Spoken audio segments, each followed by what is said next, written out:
पूर्णस्य पूर्णमादाय पूर्णमेवावशिष्यते। ॐ शान्ति शान्ति शान्तिः। Welcome to the first session on Bhagavad Gita, your source of inspiration, by Srimati Jaya Row. Over the next 14 days, Jayaji will provide an overview of the entire Gita. Please join us every evening until 21st July to experience the power of the Gita. I request Jayaji to start with her discourse. Thank you. We begin with the invocation.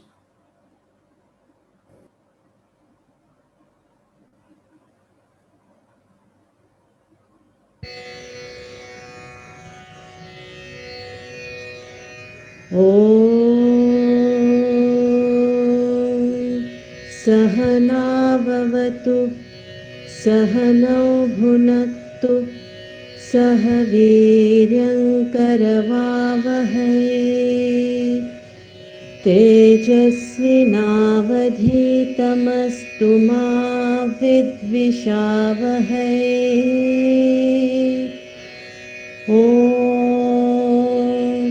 शान्ति शान्ति शान्तिः।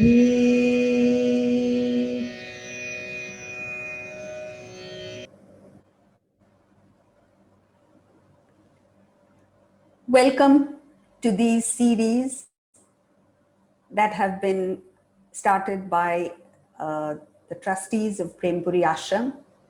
We have this wonderful opportunity to take a concise look, an overview of the entire Bhagavad Gita in 14 days, something that takes a very long time otherwise.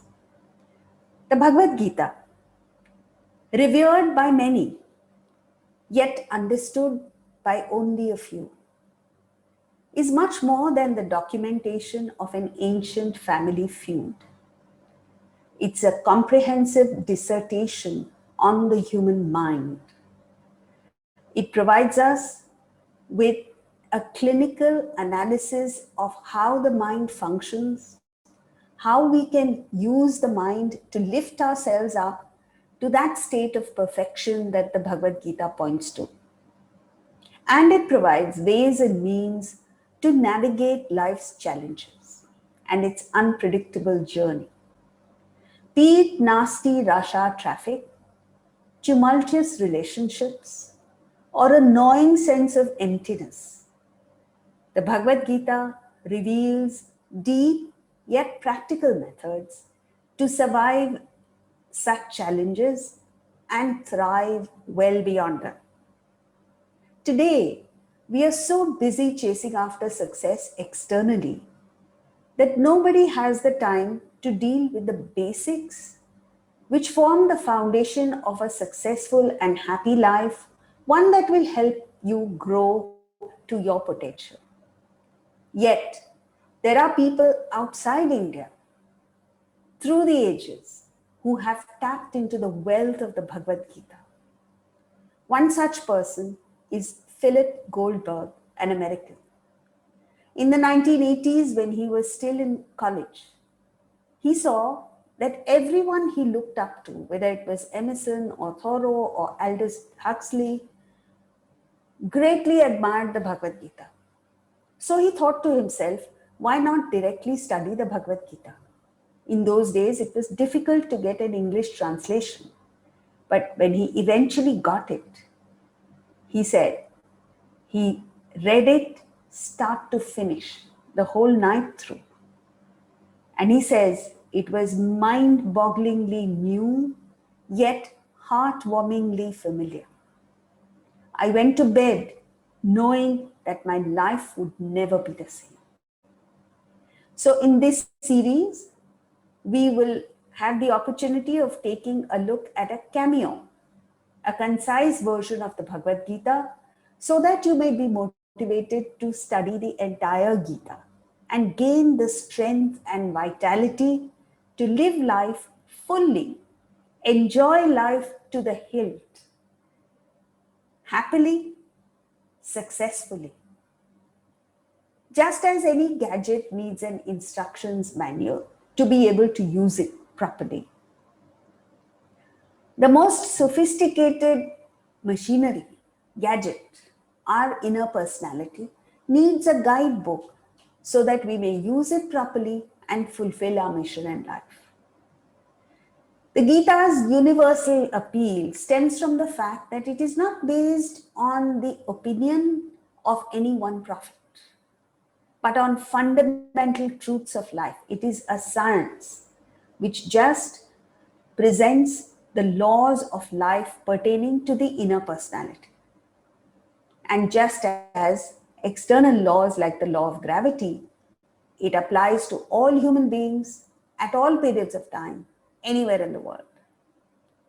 So, no matter our denomination, religion, gender, race, or nationality, the Bhagavad Gita inspires us and brings us closer to our natural state of equilibrium, samam, that the Gita speaks of. The Bhagavad Gita is the heart, the core of the great epic, the Mahabharata. It forms the philosophical and spiritual base of all the endearing stories and narratives that are found throughout the Mahabharata.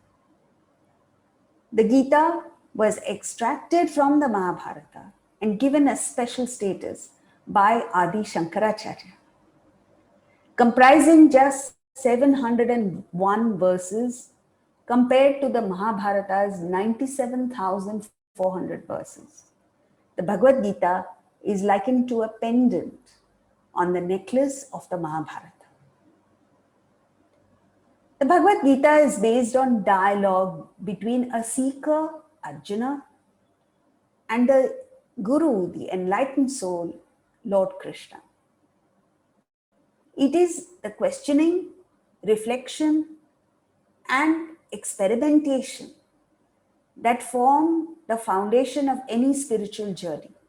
And this is beautifully captured in the conversation between Lord Krishna and Arjuna. The Gita begins at the edge of a battle between two sets of cousins, the Pandavas and the Kauravas. Duryodhan, the Kaurava chief and evil son of the blind king Dhritarashtra, usurps the Pandavas' kingdom and refuses to give them even a needle point. And when all attempts at reconciliation fail, and even Lord Krishna is unable to get Duryodhana to see reason, battle lines have to be drawn.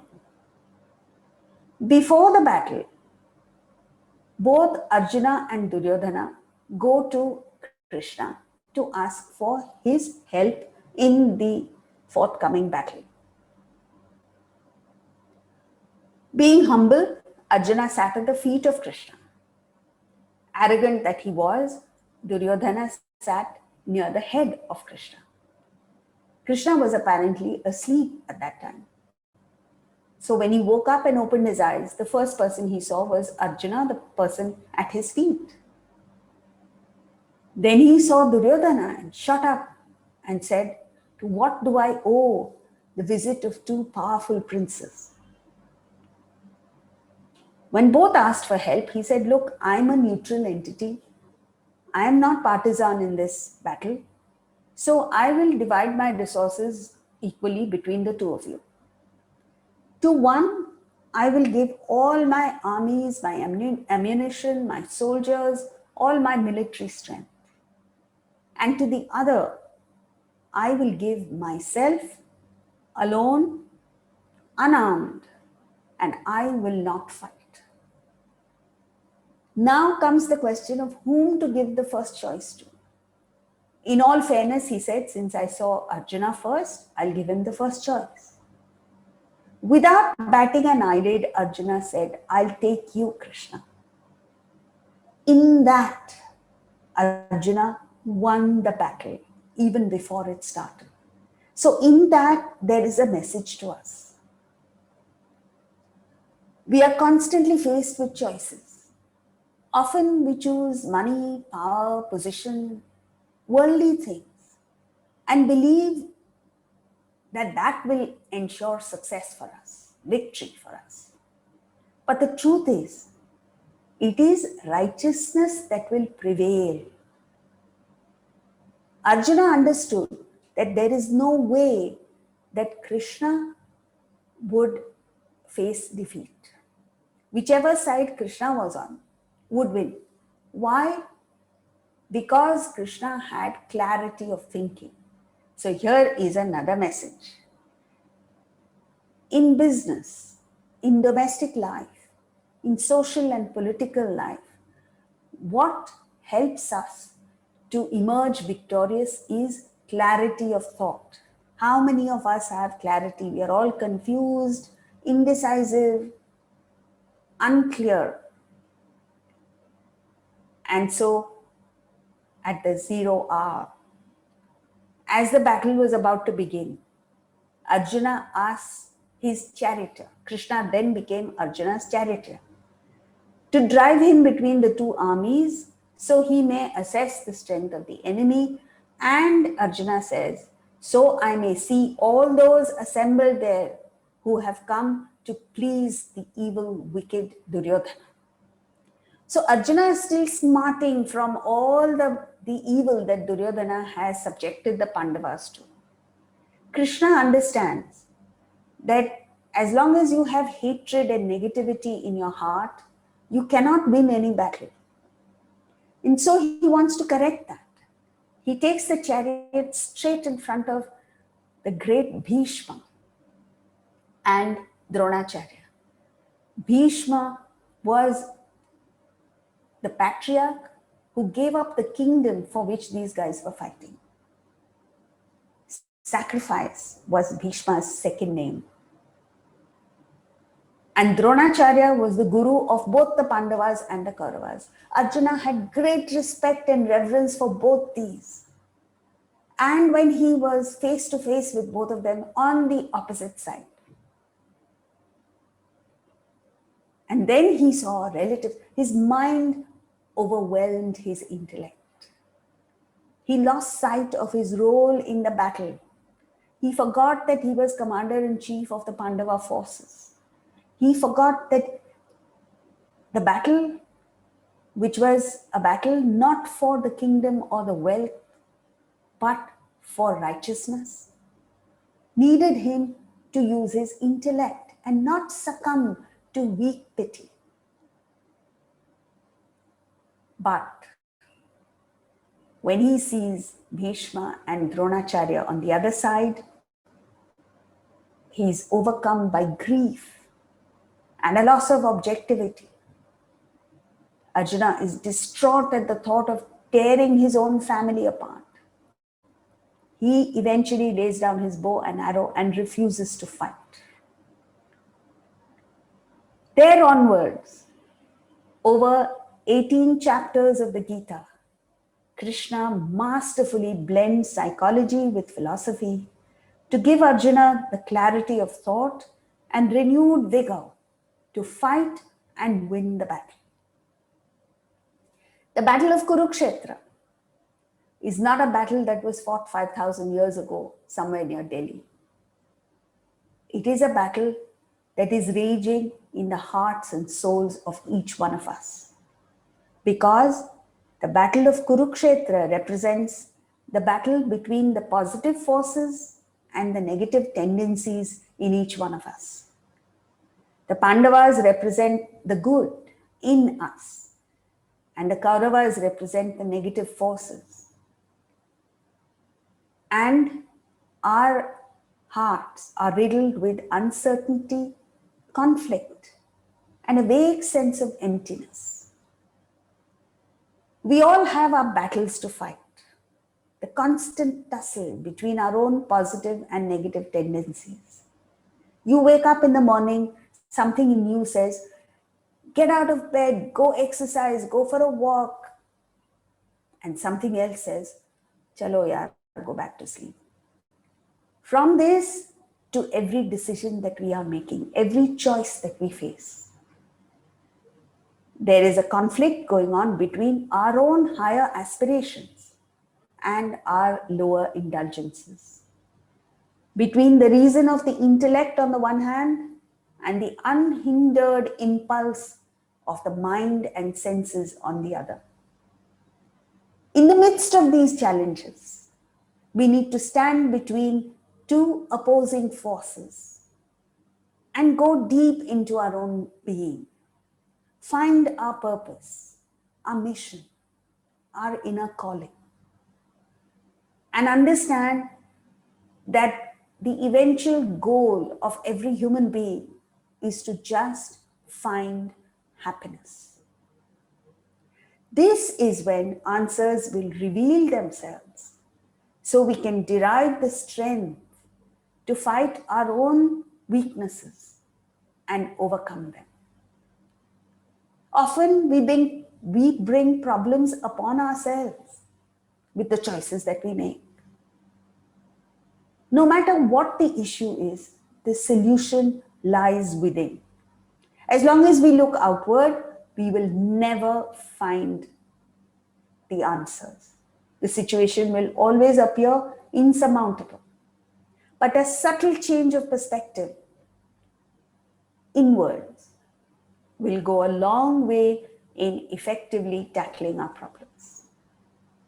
Just as Krishna spoke only when Arjuna completely surrendered and asked for help, the Bhagavad Gita will come alive only when we set aside our arrogance and approach the Gita with humility. So let us just do that, irrespective of who you are and how important or powerful you may be. Set it aside. This is the significance of leaving your footwear outside and entering a temple or an ashram. You leave your arrogance, your desires, your pride, and prejudices and enter purified. As Lord Krishna explains in the Gita, you must surrender in areas where you don't understand, pranipata. Question when you fail to understand, prashna. And cultivate an attitude of service and sacrifice, seva. Then the Guru, who is jnanina, wise, and tattvadarshina, seer of truth, will appear before you. Bhagavad Gita literally means the divine song. Lord Krishna, the Jagat Guru or universal mentor, was an expert player of the flute. The flute is a hollow reed with 7 apertures. Krishna had mastered the art of evoking melodious music, divine music from this humble instrument. The flute represents our personality. The 5 senses, mind and intellect, are the 7 windows to the world. Not having learned and mastered the technique of living, we bring out jarring notes in life. But when we empty ourselves of negativity, desire, and ego, enchanting music emerges from our personality. You become extremely attractive and call the whole universe to yourself. The Bhagavad Gita imparts the skill of operating in the world by being in unison with the Spirit, Atman, God. What we all need is a sense of calm from the frenetic rush to go nowhere in particular. A tranquil mind equips us with clarity of thought, which is fundamental for success. The Gita shares methods to achieve this inner equilibrium in the midst of noise and chaos outside. An equilibrium that is not hinged on the undependable, ever-changing material world. It is from this balance that we become masters, not only of ourselves, but of the world around us. The underlying theme of the Gita is that we are complete, whole, WHOLE, not the needy, insecure, empty beings that we imagine ourselves to be. The spirit that makes our heart pulse, the world go round, and our thoughts sentient is what we fundamentally are. For some reason, we don't know it. And this ignorance leads us to cultivate desire, greed, anger, and all the modifications of desire. The Gita helps reconnect with the spirit. It helps us to gain knowledge of our fullness, after which the desire vanishes. So that we dispel the gloom and doom that seems to surround us. So the formula is human being minus desire equals God. The Gita provides 3 ways to rein in desire: the path of action, karma yoga; the path of devotion, bhakti yoga; and the path of knowledge, jnana yoga. With the practice of these 3 yogas, the bulk of your desires are exhausted, and only a handful of desires are left behind. The desire to do good to the world, to serve the world, to serve the Guru who has given this invaluable knowledge to us, and to get to the state of God realization. These few desires get eliminated through meditation, which is single-pointed focus on a mantra, under the supervision of the intellect, not allowing the mind to meander to any other thought. When the last trace of thought vanishes, the individual merges with the totality. You become God. Chapter 1, titled Arjuna Vishada Yoga, or the Yoga of Arjuna's Grief. The first chapter is light on philosophy and heavier on psychology, because it is Arjuna expressing his confusion, his grief, his anxiety to Krishna. Throughout the first chapter and 10 verses of the second chapter, Krishna, Arjuna's dear friend, remains silent. He waits for Arjuna to exhaust himself and surrender. This is not a formality that he is waiting for, but to the extent a student surrenders, he is open to knowledge and he gains from that interaction. Secondly, silence in itself communicates the message. So, the Bhagavad Gita is conveyed to us by Sanjaya, who was endowed with the special privilege of seeing the happenings in Kurukshetra from the palace in Hastinapura. The blind king, Dhritarashtra, asks Sanjaya to narrate to Dhritarashtra what is happening out there in Kurukshetra. It's like Zoom or Google Meet or FaceTime that we are constantly using nowadays. It is believed that this divine power was conferred to Sanjaya by the sage Vyasa, who had composed the Bhagavad Gita in the first place. The Gita begins with Dhritarashtra asking Sanjaya what his sons and the sons of Pandu are doing. So let's take a look at verse 1.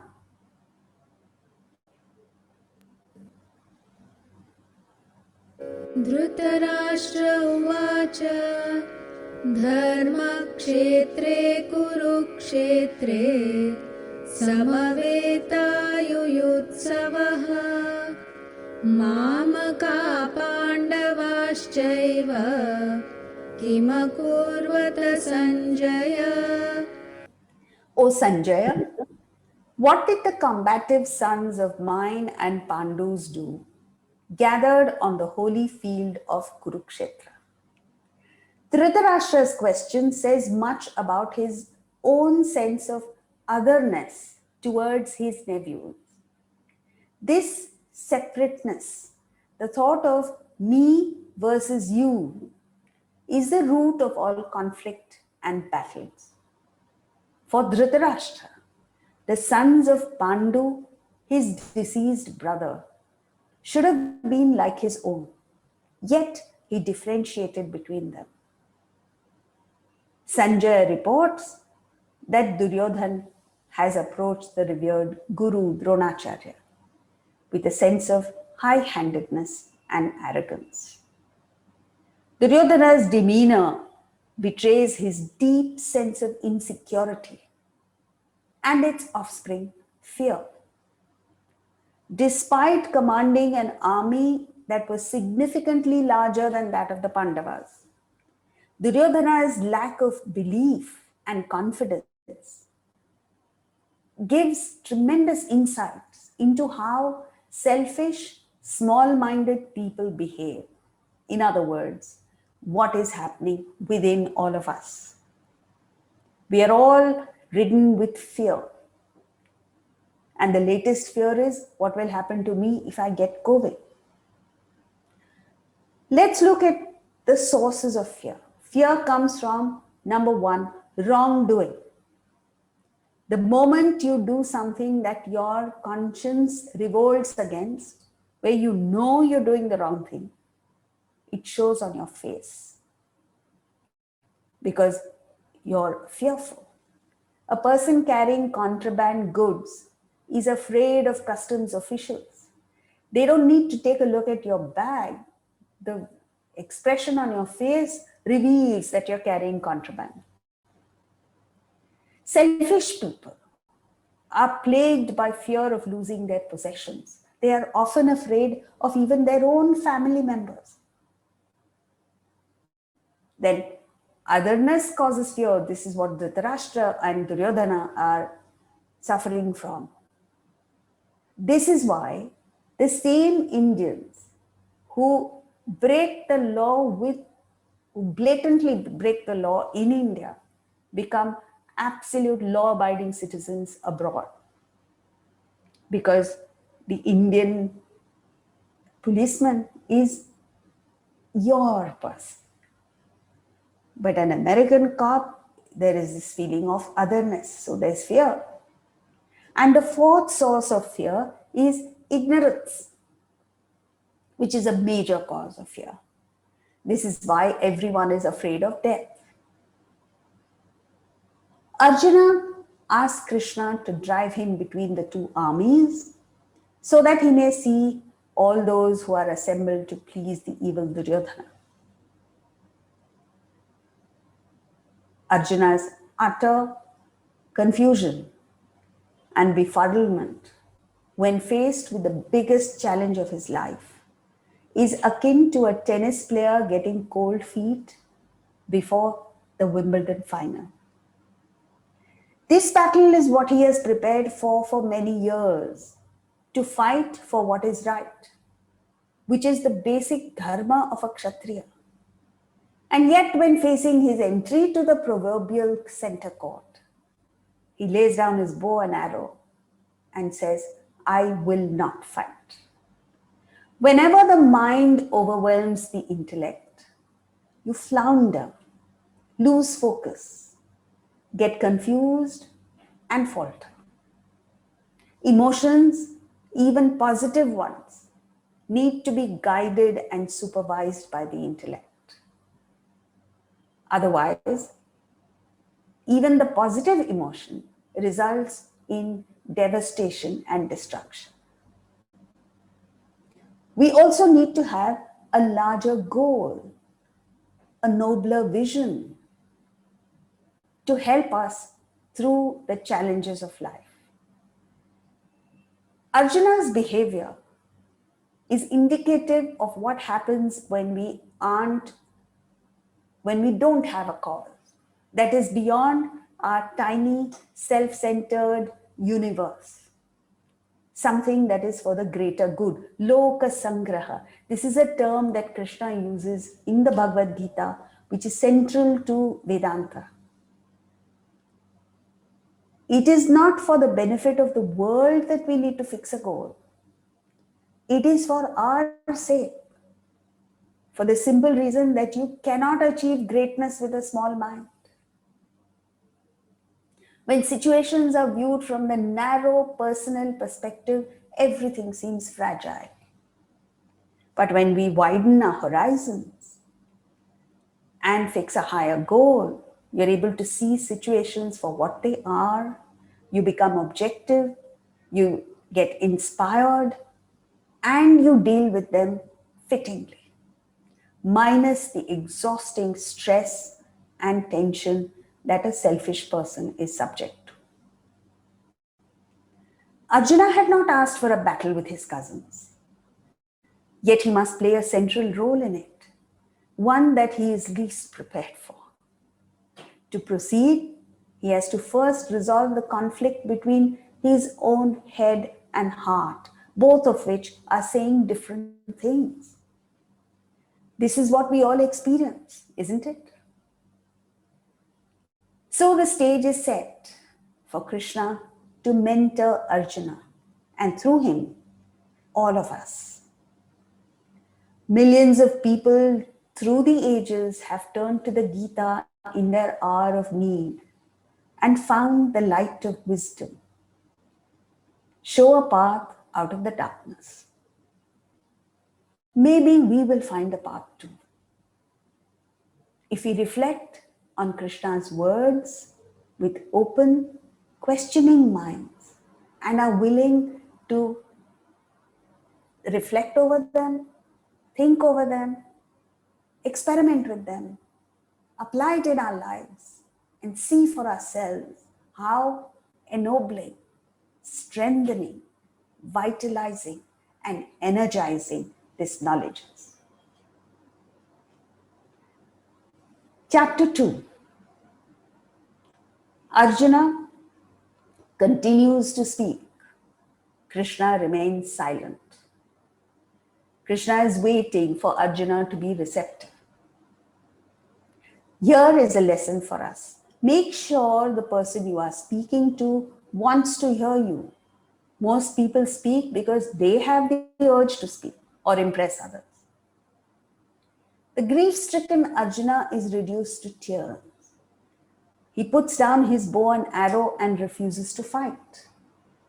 But here is where he surrenders to Krishna and says, I am your disciple. Please teach me. I have surrendered. Arjuna is now ready for Krishna's message. Krishna smiles. He knows Arjuna is only going through a temporary setback and is confident of dispelling his confusion. But he does not comfort Arjuna. He does not offer solace.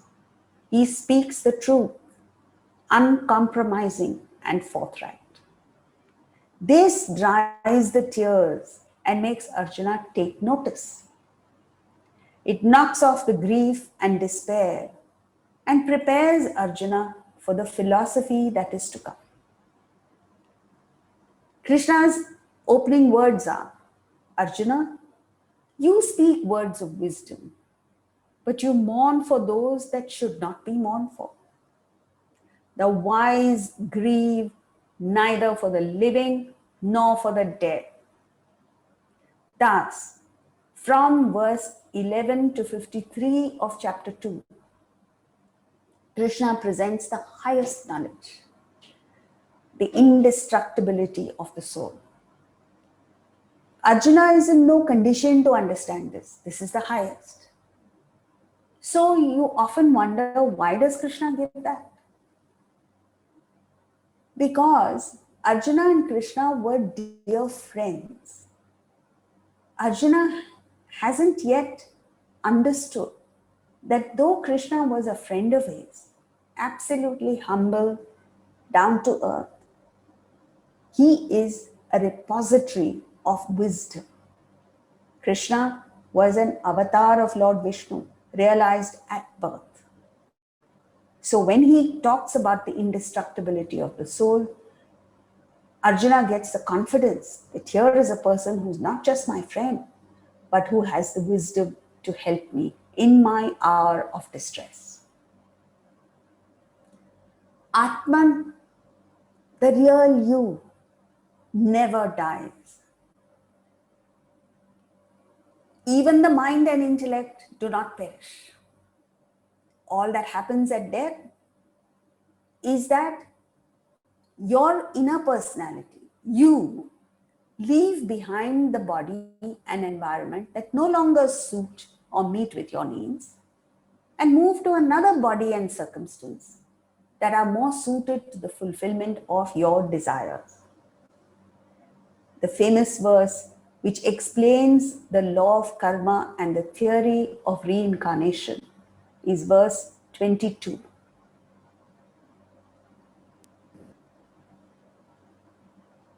वासांसि जीर्णानि यथा विहाय नवानि गृह्णाति नरोपराणि तथा शरीराणि विहाय जीर्णानि अन्यानि संयाति नवानि देहि.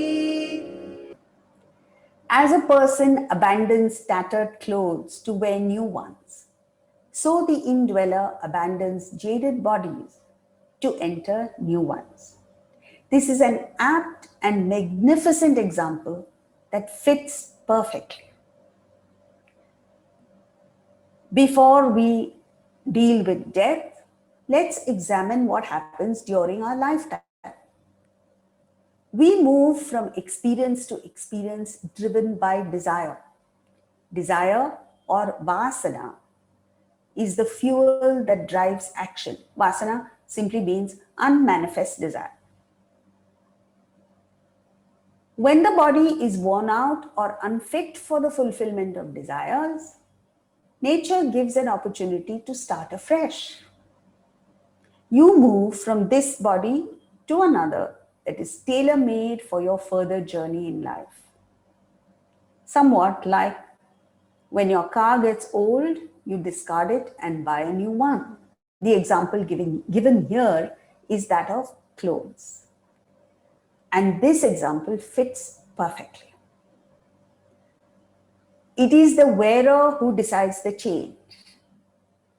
A rich man perhaps changes his clothes 3 times a day. A poor person once in 3 days. Similarly, a person rich with desires needs to change the body often. One with fewer desires goes through these traumatic changes less often. The subtle body, the inner personality, mind and intellect determine the change, not the external factors. For instance, in a car crash, we often see one person survives while all the others die. Or one person has a freak accident and dies. A stone once hit a boy who was traveling in a moving train. So it is somewhat like going to a shopping mall. Why do you enter the mall? Because you have desires to buy maybe 3 things. So you enter the mall, you go to the first store, shoes, because you want to buy shoes. How long will you remain there? Until such time as your desire is fulfilled. Or you understand that the store doesn't have what you want. You exit the store and enter the next store, clothes. You buy the clothes, your desire is fulfilled, you exit that store and enter a third store. Maybe you want to buy a cell phone. You exit the mall when all the desires that have taken you to the mall have been fulfilled. Similarly, Each one of us is born in the world with a handful of desires, just as you may have many desires, but you've entered the mall with only 3. We may have millions of desires, but let's say you are born, 200 desires are pressing for fulfillment. So they determine your circumstances, your body, your parents, family, everything are tailor-made for the exhaustion of these 200 desires. Once these 200 get exhausted, the next bundle of desires, maybe 100, are now pressing for fulfillment. But there is a mismatch between the next bundle of 100 desires and your body and environment. So it's you, your desires, that demand a change. And this is called the death of this body and the birth of the next body. Even in this life, the body changes according to your thoughts. Think slim, you become slim. Think healthy and fit, you become that. Think love, you become a loving person. Engender hatred, you become a negative person. And even the external environment changes according to your thoughts. If your thoughts are organized, then you have a neat and clean environment. If you're a confused person, your home or your room looks like a hurricane has been through it. Then, Krishna says, therefore, there was never a time when you and I did not exist, nor will there ever come a time when we shall cease to exist. Everything around us changes. Endure that change. Titiksha. Develop this quality of titiksha, the wonderful quality that we Indians have, which is to bear with inconveniences with pleasure, happily. For instance, we are known to be extremely hospitable. So when your cousins or your siblings come from the US or a different part to your home, you're so happy to have them. But it means a certain amount of physical inconvenience. You may have to give up your room for your cousins. It means a little more work in the house, and you bear with it, the physical inconveniences, happily, because the higher joy, emotional joy of having them is so great that you don't feel the inconvenience. So develop this titiksha towards the changes that are happening in the world. Don't keep complaining, oh, it's so hot, like it is hot nowadays. Don't complain about COVID. It's there, it will pass, it has to pass.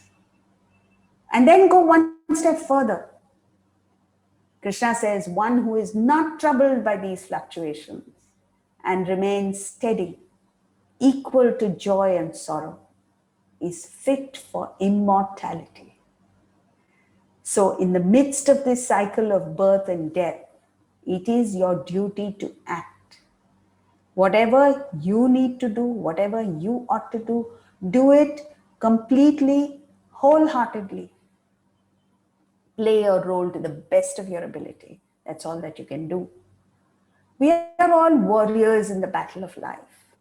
Each one has obligations to perform. So do what you have to. The key word here is without attachment. Your right is to action, not to its fruit. And this takes us to verse 47.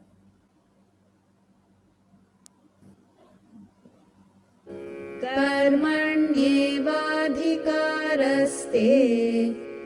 मा फलेषु कदाचन मा कर्मफलहेतुर्भूः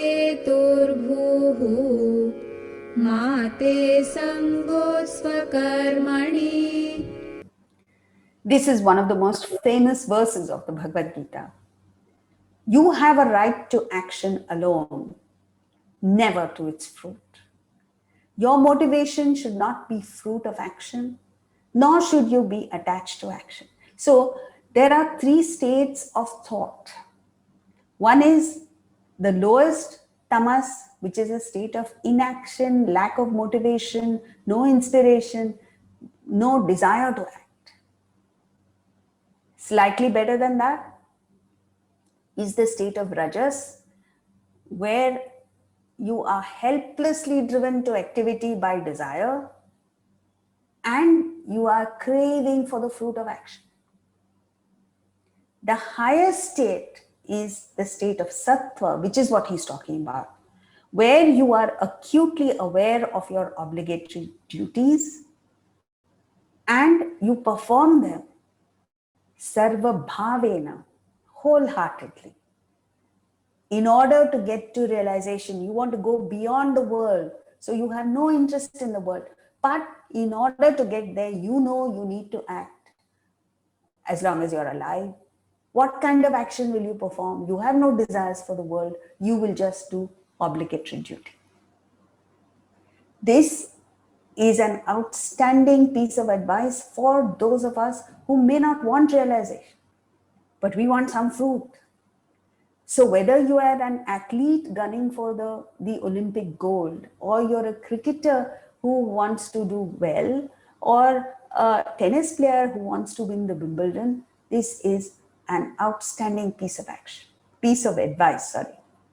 So the present action is the only thing under your control. The fruit is not.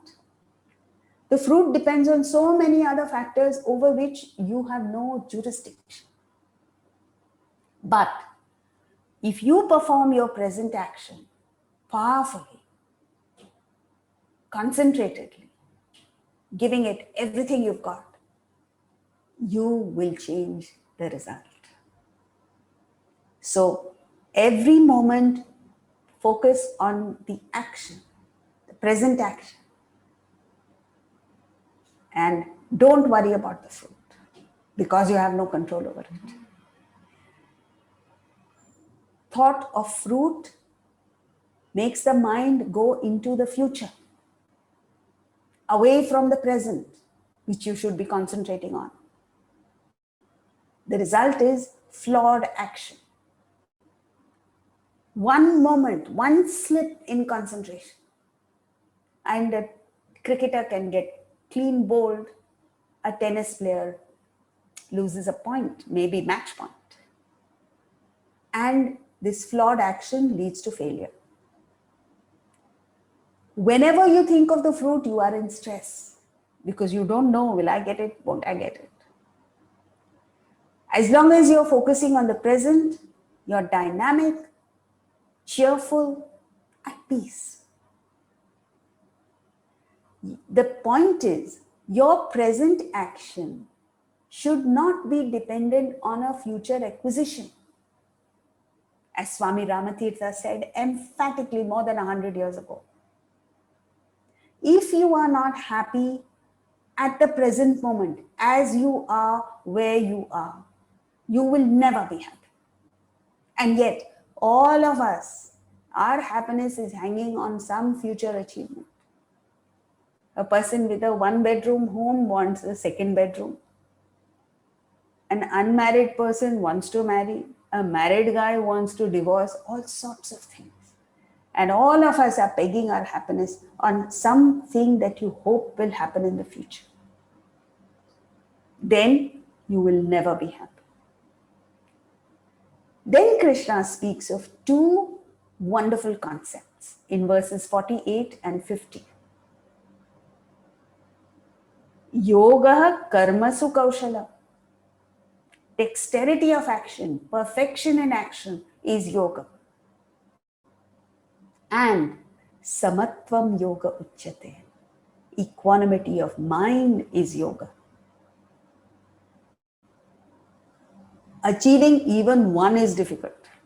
Most people don't have either. But there are a few people who are successful, have achieved this yoga karmasu kaushalam. But they are tormented, they are stressed out, they are in tension. And the few people who may be genuinely at peace are not acting. You don't want either scenario. You want a combination of the two. You like Billie Jean King said when she was once playing at the Wimbledon. She said, I wanted to stop the match, grab the mic, and declare to everyone present that it's not about the trophy, it's not about the prize money, it's about what she called as pure action. And she defined it as complete and total serenity of the mind in the midst of intense exertion. This is defined by sportspersons as being in the zone, which Indians knew thousands of years ago. So, how do you get there? Fix a higher goal. One who has learned the art of giving and serving is happy, cheerful, creative, energetic. The moment you think of self, you get depressed, negative. You lose the enthusiasm to act. So, if you act like this, you will soon be freed from the sorrow and bondage of birth and death. Then, through meditation, you will transcend the mass of delusion and move to the state of Godhood.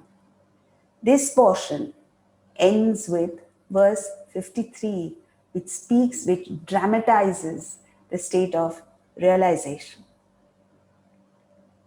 We will end the session today, and tomorrow we will take the balance 19 verses of chapter 2, which incidentally was the favorite portion of Mahatma Gandhi's. He would recite these 19 verses every day because it speaks of Sthita Prajna, that state of perfection. And chapter 3 we'll take a look at tomorrow. Thank you.